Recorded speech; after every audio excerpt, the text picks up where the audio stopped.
주변에 보면 사무엘이라고 하는 이름을 가진 사람들이 있어요. 제 친구 아들 이름도 사무엘입니다. 둘 중에 하나예요.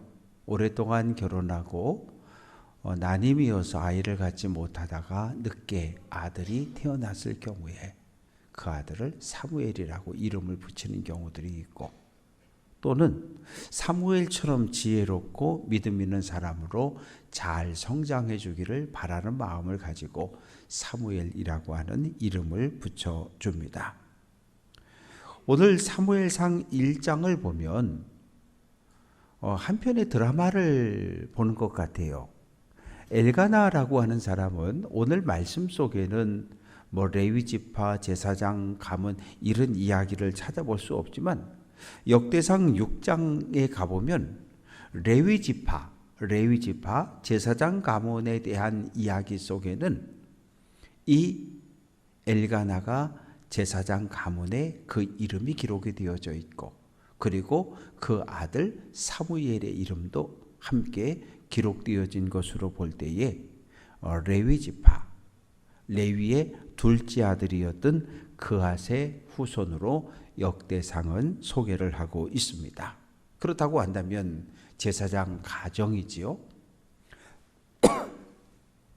이스라엘은 유계 질서가 있는 사회입니다. 오늘날 우리 사회는 유계 질서를 어떻게 나눌까요? 자본주의 사회니까 돈을 많이 가진 사람을 위에 놓고 돈이 없는 사람을 밑에다 놓을 수도 있겠죠.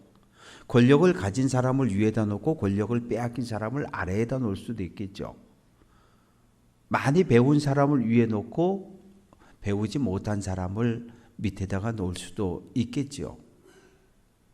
이스라엘은 거룩함의 유계 질서가 작동했던 사회였습니다. 하나님께서 내가 거룩하니 너희도 거룩하라고 명령하셨거든요. 그러면 이스라엘 땅에서 가장 거룩함을 가장 모범적으로 실천해야 되는 사람이 누구일까요? 대제사장과 제사장들이에요. 엘가나는 제사장이었는데 아내가 둘입니다. 왜 그랬을까요? 생각해 보면 한나가 본부인이었을 것 같고, 한나랑 결혼을 했는데 오랫동안 아기가 들어서지 않아요. 그래서 또 두 번째 아내를 얻었는데 브니나라고 하는 여성입니다. 그 당시 사회 분위기는 그랬어요. 결혼하고 2년 안에 자녀를 출산하지 못하면 아내가 돈을 주고 여종을 하나 사서 남편에게 들여보내서 그렇게 자녀를 낳았던 그런 시대였어요. 우리 사회도 그렇게 별반 다르지 않아요. 100년만 시계를 거꾸로 돌리면 조선시대부터 시작해서 오죽하면 예전에 아주 전 세계에 나가서 상 받아온 첫 번째 영화 제목이 시바지라고 하는 강수연 씨가 주연으로 열연했던 영화 있잖아요. 양반집에서 결혼하고 후손이 생기지 않으면 첩을 들여서 아들을 낳던 이런 사회. 이 사무엘상에 기록되어진 시대 역시 마찬가지였어요.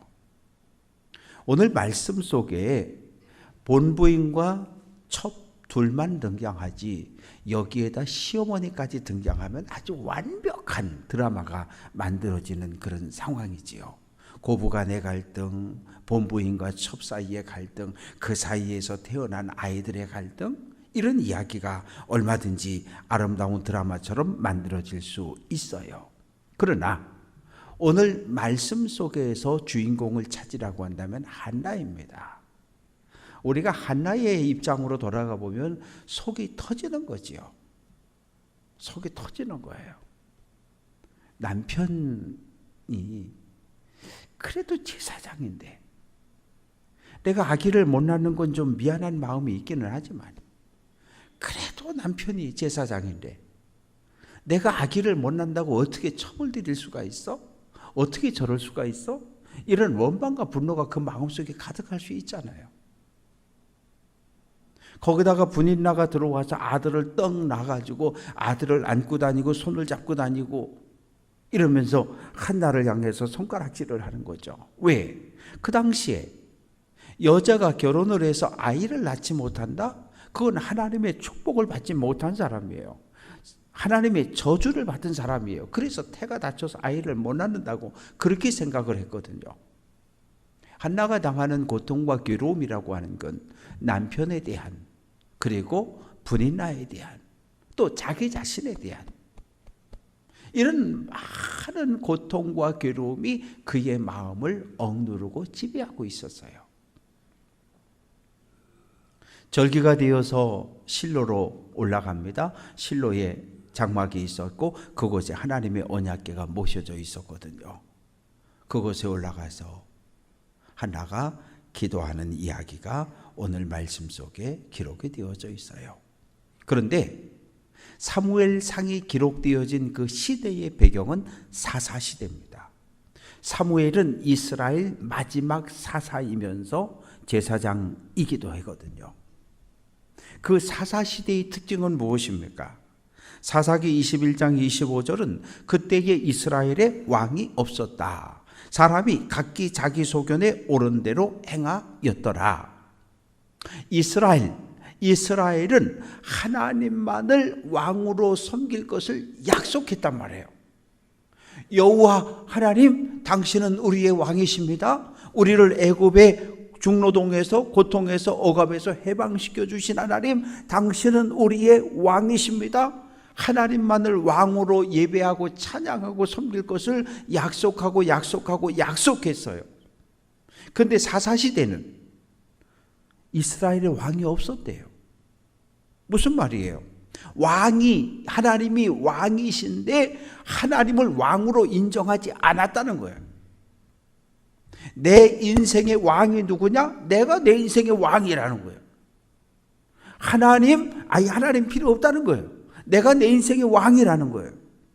우리가 예수님을 믿잖아요. 예수님을 우리가 주님이라고 부르잖아요. 주님은 주인님의 줄임말이잖아요.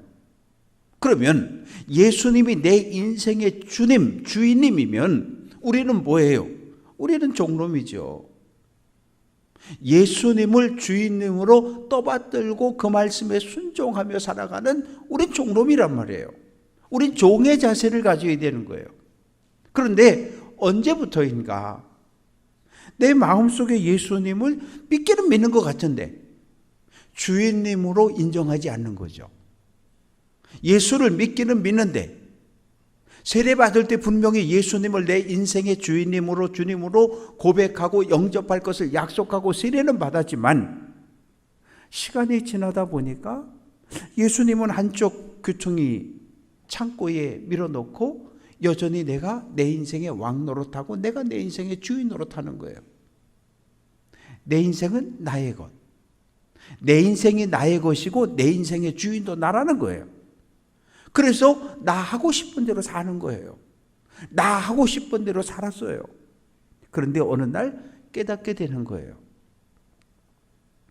사업에 실패했을 때, 부도가 났을 때, 아니면 전혀 예상치 못한 질병이 나에게 찾아왔을 때, 전혀 예상치 못했던 사고와 사건을 만났을 때, 문제 앞에 마주했을 때, 내가 내 인생의 주인이면 모든 문제를 다 해결할 수 있잖아요. 내가 내 인생의 주인이면 내가 해결 못할 문제가 있으면 안 돼요. 내 인생의 어떤 문제, 고난, 아픔, 슬픔, 사고, 암, 교통사고, 사업의 부도, 실패, 자녀의 문제, 그 어떤 문제도 내 앞에 생겨지면 안 돼요. 왜? 내가 내 인생의 왕이면 내가 다 해결할 수 있었고 내가 다 처리할 수 있잖아요. 근데 안 되더라는 거죠.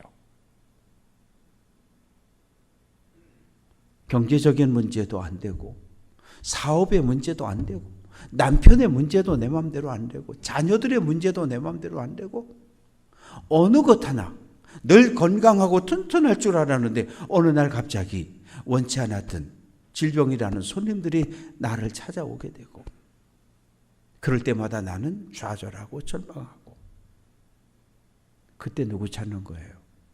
그때 하나님 찾잖아요. 하나님, 내가 잘못했다고? 내가 잘못했습니다. 그걸 우리는 반복하며 살아요. 사사시대는 바로 그러한 사회였어요. 이제 하나님은 사사시대를 끝내려고 하시는 거예요.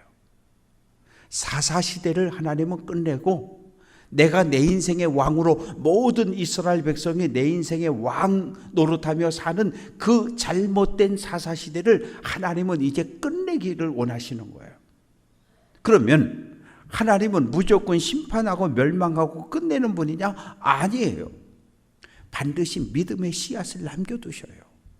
그 믿음의 씨앗이 누굽니까? 사무엘입니다. 사무엘이 없다면, 사무엘이 태어나지 않는다면 하나님이 원하시는 새로운 나라를 세워갈 수 없거든요.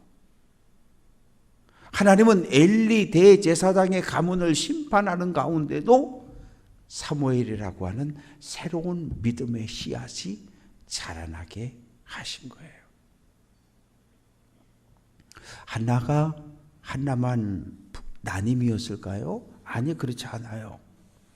성경에 보면 참 희한하게 믿음의 조상이라고 이야기할 때 아브라함과 이삭과 야곱을 이야기하잖아요. 이 부인들은 다 난임이었어요. 아브라함 시대에 남자는 40세, 여자는 30세에 결혼을 했는데 아브라함이 40세, 사라가 30세에 결혼을 했는데 애가 없어요. 몇 년 동안? 70년 동안. 70년 동안. 그래도 아브라함도 대단하죠. 70년 동안 애가 없으면 살아보고, 그 당시 그 함무라비 법전에 의하면 결혼하고 2년 안에 애가 안 들었으면 여자가 반드시 여종을 사가지고 남편과 동침하게 해서 아이를 낳아야 되거든요. 그런데 아브라함은 그렇게 하지 않았어요. 그냥 사라를 끌어안고 함께 믿음의 길을, 결혼하고 60년 믿음의 길을 함께 걸어온 거예요. 이건 내 생각대로 어떻게 할 수 없는 거예요. 자녀를 출산하는 문제는 내가 어떻게 할 수 없는 거예요. 그래서 창세기 11장 30절을 보면 아브라함의 아내 사레는 임신하지 못함으로 자식이 없었더라. 임신하지 못했다.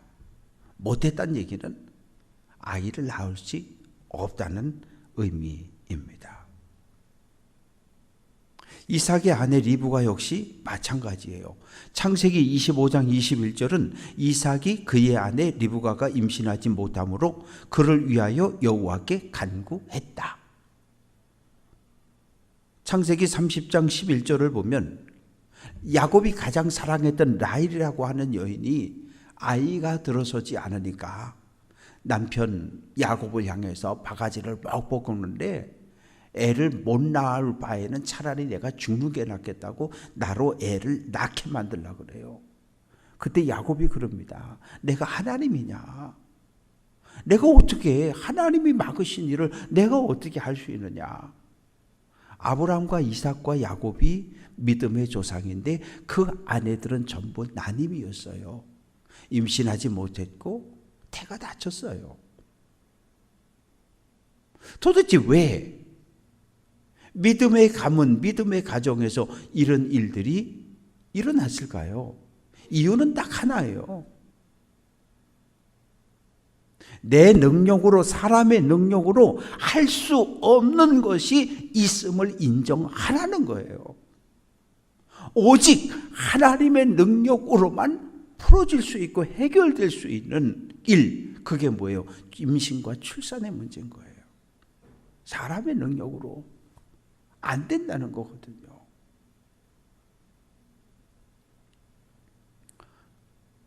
그래서 하나님은 아브라함과 이삭과 야곱이, 또 사레와 리브가와 라헬이 하나님을 더욱더 붙잡기를 기대했던 거예요. 하나님 외에는 그 어떠한 소망이 없다는 사실을 깨닫고 하나님께 더욱더 매어 달리고 하나님의 능력이 나에게 임하기를 간구하기를 기다리고 또 기다리셨던 거예요. 그래서 결국 새 여인의 태가 열렸고 믿음의 사람들이 태어나는 거죠. 사무엘이 태어나기 전에 이스라엘의 대제사장 역할을 했던 사람은 엘리입니다. 엘리예요. 사무엘상 2장 22절은 엘리가 매우 늙었다 이렇게 표현하고 있어요. 늙었다라고 하는 이 표현은 단순하게 나이가 많았다는 이야기가 아니에요. 하나님의 음성을 듣지 못하는 상태, 영적인 귀가 막혔고 영적인 눈이 닫혔고 하나님이 말씀을 하시지만 엘리는 들을 수 없는 상태가 된 거예요. 하나님의 환상을 보여주시지만 엘리는 보지 못하는 이런 상태가 되어진 거예요. 그걸 늙었다라고 표현하고 있어요. 대제사장인데 자녀들의 문제를 해결하지 못했어요. 제사장은 세습이었습니다. 아버지가 제사장이면 아들이 그냥 제사장이 되는 거예요. 그래서 두 아들 홈리와 비느하스가 있었는데 얼마나 이론적으로 잘 알았겠어요. 대제사장인 아버지 밑에서 제사법도 배웠고 예배도 배웠고 하나님이 어떤 분인지 배웠고 다 배웠어요. 다 알아요. 그런데 문제는 하나님을 경외하지 않아요. 하나님을 향한 두려움이 없어요. 하나님을 향한 두려움이 사라지는 순간 우리의 신앙생활은 무너지는 거예요. 하나님을 향한 두려움, 하나님을 향한 경외가 사라지는 그 순간 우리의 신앙생활은 무너져 버려요. 왜요? 경외한다는 말은 두려워한다는 거예요. 거룩한 두려움이에요. 그리고 사랑하는 거예요. 하나님을 두려워하는 마음과 하나님을 사랑하는 마음을 합쳐서 경외라고 표현하거든요. 그런데 우리에게 하나님을 사랑하는 마음이 사라지고 하나님을 두려워하는 마음이 사라지는 그 순간 우리 신앙생활은 기준이 사라져 버리는 거예요. 그러면 내가 기준이 돼 버리는 거예요. 내 신앙의 잣대로 가지고 다른 사람들을 다 판단하고 정죄하고 비판하고 비난하고 겉모습을 보면 건강해 보여요. 그런데 그 속을 보면 병들었어요. 너무너무 아프고 힘들고 하루하루 살아가는 것이 너무 힘들어요. 그런데 내 신앙의 잣대를 가지고 그 사람을 책망하는 거예요. 너는 왜 주일 예배 제대로 참석을 안 하냐? 너는 왜 속회를 제대로 안 하냐? 너는 왜 봉사도 제대로 안 하냐? 하고 싶어요. 오고 싶어요. 그런데 할 수 없는 거예요. 우리에게는 그걸 볼 수 있는 믿음의 눈이, 사랑의 눈이, 예수님의 마음이 없어요. 그러면 주변 사람들을 상처 주게 되는 거예요. 아파요. 아파요. 얼마나 아픈지 몰라요. 봉사하고 싶지만 내 몸이 연약해서 봉사할 수 없을 때, 예배 오고 싶지만 올 수 없을 때,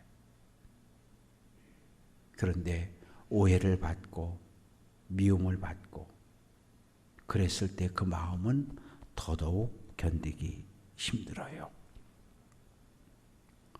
제사장의 아들로 태어나서 이론적으로 너무 잘 알고 있는데 문제는 뭐예요? 경험을 하지 못했어요.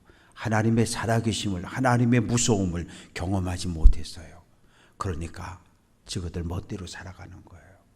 제사장은 제사장이 먹어야 될 양식과 분깃이 딱 정해져 있어요.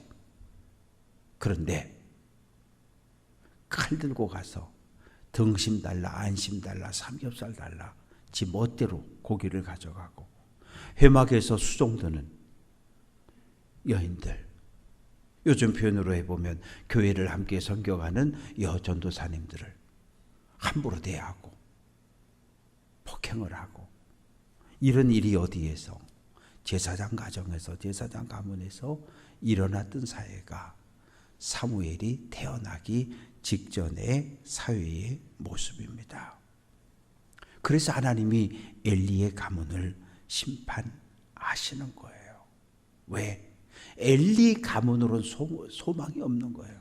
이 땅에 하나님의 거룩한 나라가 세워질 수 없는 거예요. 왜? 하나님은 가나안 땅에 애굽과는 다른 거룩한 하나님의 나라가 세워지기를 기대했는데, 거룩한 하나님의 나라는 하나님의 말씀에 절대 순종할 때 세워지는 나라인데, 대제사장은 또 그 아들들은 아니에요. 하나님의 마음을, 하나님의 뜻을, 하나님의 계획을 전혀 알지 못하는 사람들. 그래서 하나님이 그 가문의 문을 닫아버리십니다. 블레셋이 쳐들어왔어요. 한 번 지고 두 번 지고 안 되겠다. 하나님의 언약궤 가져오자. 얼른 전화해서 가져오라 그러자. 홈리와 비나스가 하나님의 언약궤를 메고 전쟁터로 갑니다. 아니, 언약궤가 부족입니까? 언약궤만 가면 그냥 승리합니까? 그런 법 없어요. 하나님을 신뢰하고 하나님을 믿는 믿음이 굳건할 때 승리하는 거지. 언약궤가 갔다고 승리한 적 없어요. 그런데 언약궤를 들고 뛰어갔어요. 싸웠어요. 졌어요. 죽었어요.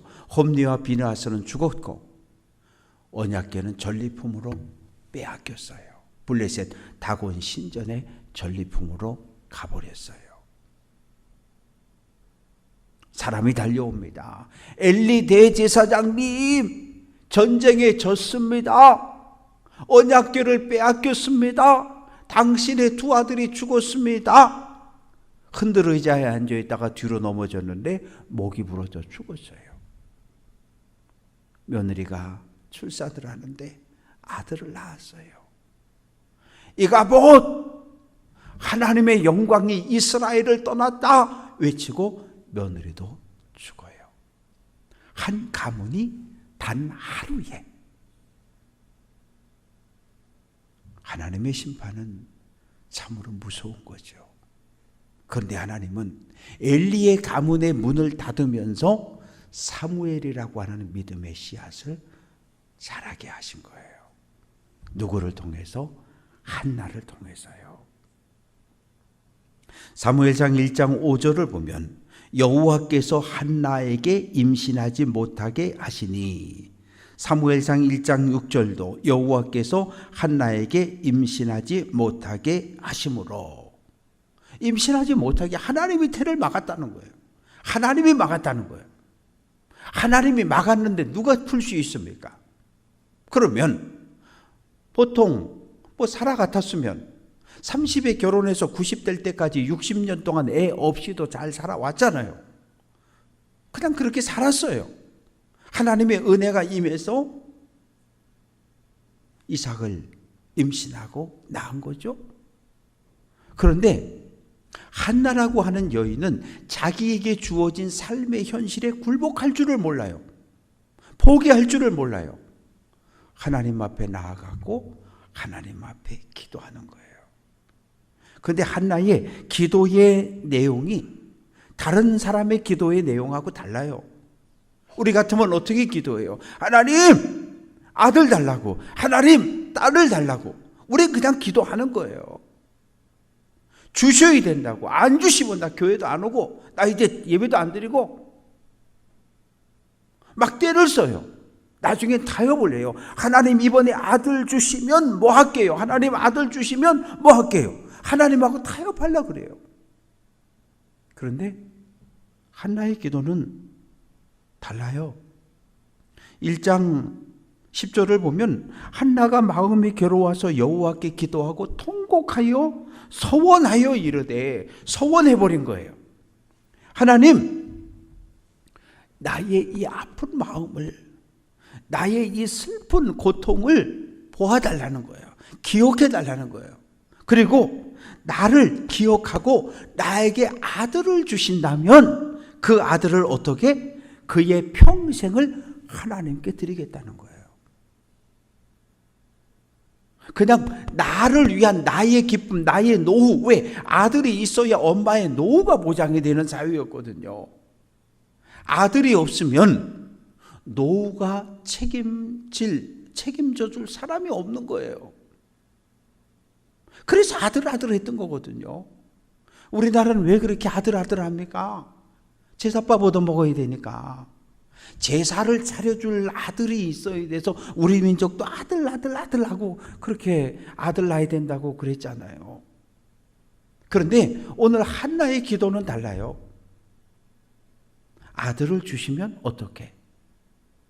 평생 나시린으로 하나님의 사람으로 하나님께 드리겠다는 거예요. 하나님의 일꾼으로 드리겠다는 거예요. 그러니까 나를 위해, 나의 기쁨을 위해 아들을 주는 것이 아니라 아들을 나에게 주기만 하면 그 아들을 하나님의 일꾼으로 하나님께 도로 드리겠다는 거예요.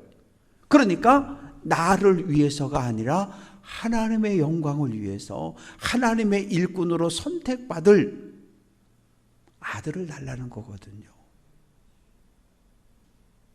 그래서 사무엘상 2장 1절부터 10절까지 한나의 찬양을 쫙 1절부터 살펴보세요.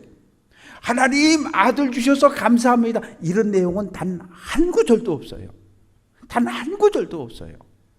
모든 영광은 하나님께, 모든 영광은 하나님께, 하나님 내 인생의 왕이십니다. 이것을 고백하며 찬양하는 것이 한나의 기도이고 한나의 찬양입니다.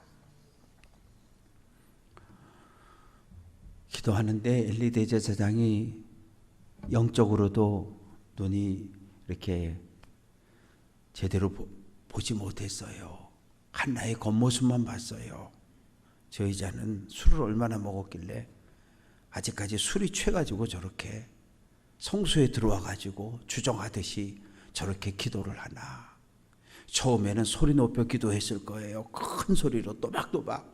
그러다간 격정적으로 슬픔을 토해내며 기도했을 거고 가슴을 치며 기도하고 여러 시간 기도하다 보니까 힘이 쭉 빠졌어요. 그래서 중얼중얼 기도하는데 마침 그 기도 소리를 엘리 대제사장이 보고 들은 거죠. 왜 술에 취해가지고 성소에 와서 기도하느냐고 야단을 치는 거예요. 아우, 나 그런 사람 아니라고. 나 술 취해서 지금 교회 와서 기도하는 거 아니라고. 내 마음이 너무 답답해서 하나님 앞에 내 마음을 토해놓고 있는 거라고. 그러니까 엘리 제사장이 미안하잖아요. 미안하니까 뭐라 그래요? 평안히 가세요. 평안히 가세요. 이스라엘의 하나님 여호와께서 당신의 기도를 듣고 응답해 주실 겁니다. 왜? 엘리 대제사장도 알잖아요. 하나님이 태를 닫아 놓았는데 아이를 달라고 기도했으니까 그건 엘리 대제사장이 해결해 줄 수 있는 문제가 아니잖아요. 하나님이 당신의 기도를 듣고 이스라엘의 하나님이 당신의 기도에 응답해 주시기를 원한다. 응답해 주실 거다. 편안히 가라. 그래서 엘가나와 한나가 집으로 돌아오게 되고 동침했는데 임신을 하게 되었다는 이야기가 오늘 말씀 속에 기록이 되어져 있습니다. 그래서 20절 말씀 보면 한나가 임신하고 때가 이름에 아들을 낳아 사무엘이라 이름하였으니 이는 내가 여호와께 그를 구하였다. 한나의 기도는 뭐예요? 하나님 아들 주시면 내 아들 말고 하나님의 일꾼으로 바치겠습니다. 일평생을 바치겠습니다. 10년만 아들을 바쳐도 얼마나 대단한 거예요. 그런데 일평생을 하나님의 일꾼으로 드리겠다는 거예요.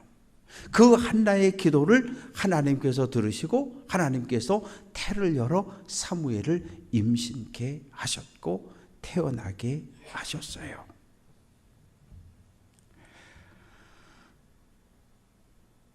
한나는 눈물의 기도를 들어주신 하나님께 감사했고 하나님은 내 인생의 왕이십니다.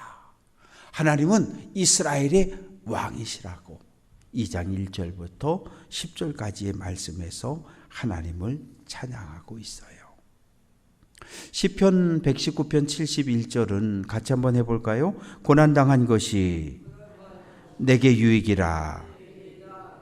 고난이 유익이라는 말을 어디서 들을 수 있을까요? 교회에서만 듣는 거예요. 고난이라고 하는 것은 욥에게 닥쳐왔던 고난을 보면 세 가지죠. 경제적인 가지고 있던 모든 것이 한순간에 다 사라졌어요. 두 번째는 10남매가 하루에 다 죽었어요. 그리고 세 번째는 악성 종기가 나서 머리끝부터 발끝까지 질병의 문제였잖아요. 오늘 이 시대 우리는 이것을 고난이라고 이야기하는 거예요. 나에게 가족 가운데 원치 아니하던 질병이 찾아왔다든지, 아니면 경제적인 문제가 생겨졌다든지, 아니면 자녀 손들의 삶에 큰 어려움의 문제가 닥쳐온 것, 그걸 우리는 고난이라고 이야기하는 거예요. 근데 고난을 그냥 고난으로만 받아들이고 이해하면 우리는 어떻게든 그 고난을 해결하려고 뛰어다녀요. 이리 뛰고 저리 뛰고 사돈의 8촌까지 도움받을 수 있는 모든 사람들을 다 찾아서 이 문제를 풀어보려고 해요. 아니, 그러지 말자고요. 고난당한 것이 내게 유익이 되려면 이 고난을 하나님이 왜 나에게 주셨는지 하나님을 바라봐야 되는 거예요. 하나님이 창조주이시고 하나님이 구원자이시고 역사의 주관자이시고 내 인생의 왕이심을 우리가 믿는다면, 오늘 나에게 온, 우리 가정에 닥쳐온 이 고난의 문제를 하나님 왜 이 고난을 오늘 이 시대 나에게, 우리 가정에, 우리 자녀들에게 주셨냐고 하나님께 물어야 해요. 하나님을 바라보면 이 고난이 보이지 않아요. 하나님을 바라보고 하나님을 의지하면 하나님께서 우리의 기도를 듣고 이 고난의 문제를 해결해 주셔요. 그런데 이 고난만 바라보고 있으면 고난에 매여서 고난과 씨름하다 우리는 날마다 10전 10배 100전 100배하고 끝나는 거예요. 하나님이 보이지 않으니까. 그러나 하나님을 바라볼 때 고난의 문제는 해결되고 풀려지는 줄로 믿습니다. 사랑하는 성도 여러분, 오늘 우리 한 사람 한 사람은 하나의 인생을 살아야 돼요. 하나님의 약속을 붙잡고 살아야 돼요. 하나님의 약속을 꼭 붙잡고, 그리고 하나님을 내 인생의 왕, 하나님 당신은 내 인생의 왕이십니다. 하나님 당신은 내 인생의 주님, 주인님이십니다. 말씀하시면 가겠습니다. 서겠습니다. 바라고 소망하는 것은 내 생각대로 사는 삶이 아니라, 내가 내 인생의 왕, 주인 된 삶을 살아가는 것이 아니라, 하나님을 내 인생의 왕으로, 예수님을 내 인생의 주인님으로 모시고 믿음의 길을 끝까지 달려갈 수 있는 하나님 나라 귀한 일꾼들 다 될 수 있기를 주님의 이름으로 축원합니다.